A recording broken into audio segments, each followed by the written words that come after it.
Ayol so'zida turgan erkakning ortida turadi. Nafsi yomonidan bezadi. Lafzi go'zalini sevadi. Va'dasiga vafo qilganga umr bo'yi vafodor qoladi. Jahlini ko'rsatgandan qochadi. Mehrini ko'rsatganga talpinadi. Ayolni po'pisalar bilan emas, bo'salar bilan bo'ysundirish mumkin.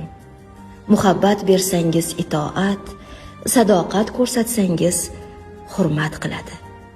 Ba'zan ayol mayda narsalardan nizo chiqarishi mumkin, lekin katta janjallarga ko'pincha mayda gap erkaklar sabab bo'ladi.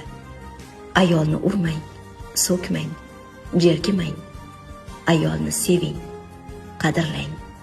Baxt saodat eshigiga bundan boshqa kalit yo'q.